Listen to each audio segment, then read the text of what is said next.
أعوذ بالله من الشيطان الرجيم. بسم الله الرحمن الرحيم.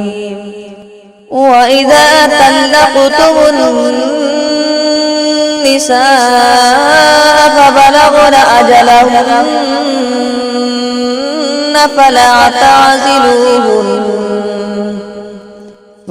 تعذلوهن أن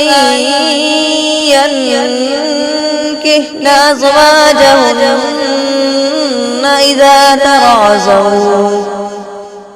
إذا تراضوا بينهم بالمعروف، ذلك يوعظ به من كان منكم يؤمن بالله واليوم الآخر، ذلكم أزكى لكم وأطهر، والله يعلم وأنتم لا تعلمون. والوالدات يرضعن أولادهن حولين كاملين لمن أراد أن يتم الرضاعة، وعلى المولود له رزقهن وكسوتهن بالمعروف، لا تكلف نفس إلا وسعها، لا تضار والدة بولدها ولا مولود له بولده،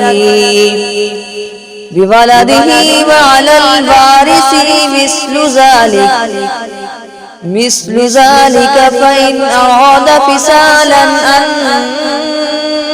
تراض منهما وتشاور فلا جناح عليهما.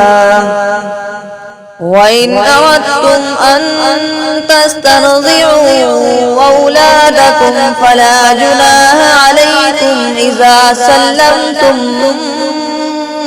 ما آتيتم بالمعروف، واتقوا الله واعلموا أن الله بما تعملون بصير. صدقت يا رب العالمين.